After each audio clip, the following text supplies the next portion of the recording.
بریم پشت صحنه یکی از بزرگترین پروژه های تلویزیونی ترکیه، یعنی سریال کوروش عثمان یا قیام عثمان رو با هم ببینیم. جایی که همه چیز با آنچه روی صفحه میبینیم فرق داره. قراره از زاویه متفاوت ببینیم که این دنیای تاریخی چطور ساخته میشه. از آماده شدن بازیگرها قبل از شروع فیلم برداری گرفته تا لحظه‌ای که جلوی دوربین ظاهر میشن. لحظاتی رو میبینید که گیریمورها چطور شخصیت‌ها رو ساعت‌ها آرایش و طراحی چهره میکنن. از انتخاب و پوشیدن لباس‌های سنتی گرفته تا آماده سازی زره‌ها و سلاح‌ها، همه چیز با دقت و جزئیات بالا انجام میشه. شاید براتون جالب باشه بدونید بعضی از این گیریم‌ها ساعت‌ها زمان میبره. حتی برای زخمی که فقط چند ثانیه نشون داده میشه ساعت‌ها وقت صرف میشه تا واقعی به نظر برسه. خلاصه اگه دوست دارید ببینید این همه شکوه و عظمت چطور خلق میشه، حتما تا آخر ویدیو با من همراه باشید.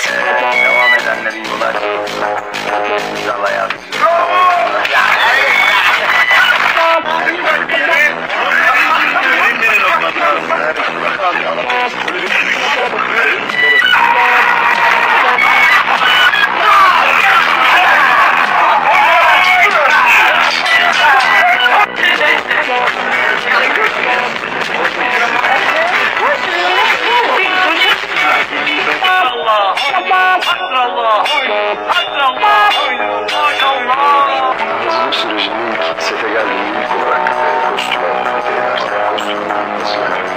kostümden çıktıktan sonra ilk olarak saça gidiyorum.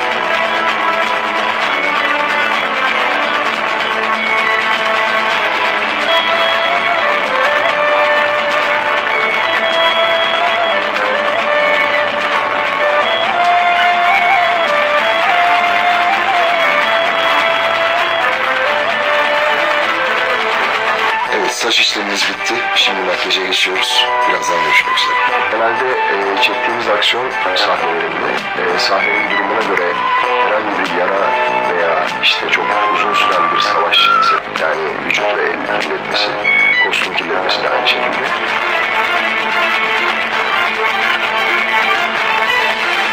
En son aynaya bir boran bakışı attınız. Hazırlık süreciniz bitip ayna karşısına geçtiğinizde nasıl hissettiniz? Evet, tüm hazırlıklarımız bitti. Son olarak az önce bahsettiğim gibi zırhımı ve kemerimi takıp sete geçeceğim.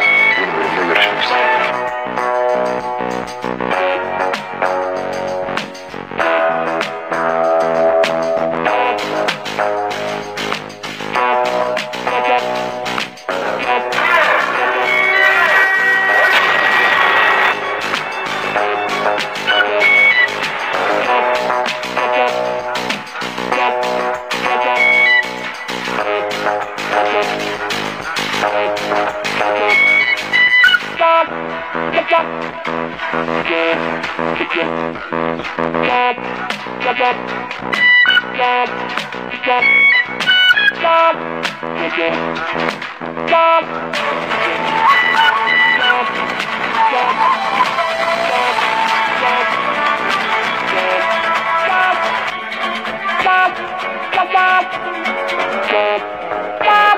Hazırlık sürecimiz Efendim kolaylıklar diliyorum. Merhaba.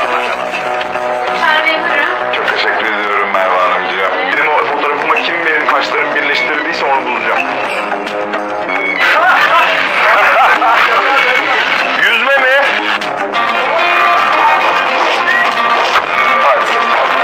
Hadi. Hadi.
Hayatımda hiç kitap okumadım. Hayatımda hiç güneşlenmedi.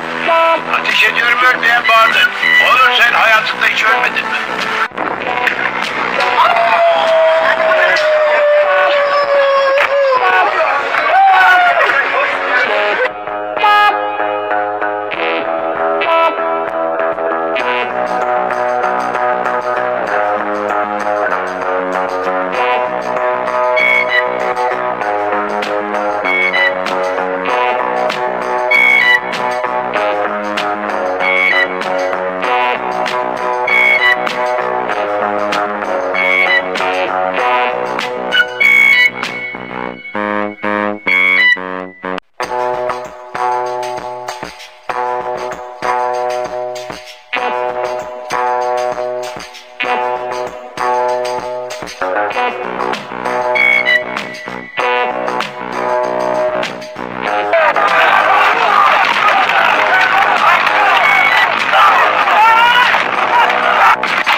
Evet, bugün öyleydik.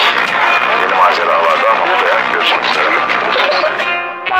برای دونستن آخرین اخبار و حواشی اونا پیشنهاد میکنم کانال منو سابسکرایب کنید. زنگوله پیج رو هم فعال کنید تا به محض آپلود ویدیوی جدید با خبر بشید. اگرم ویدیو رو دوست داشتین لایک ویدیو رو فراموش نکنید.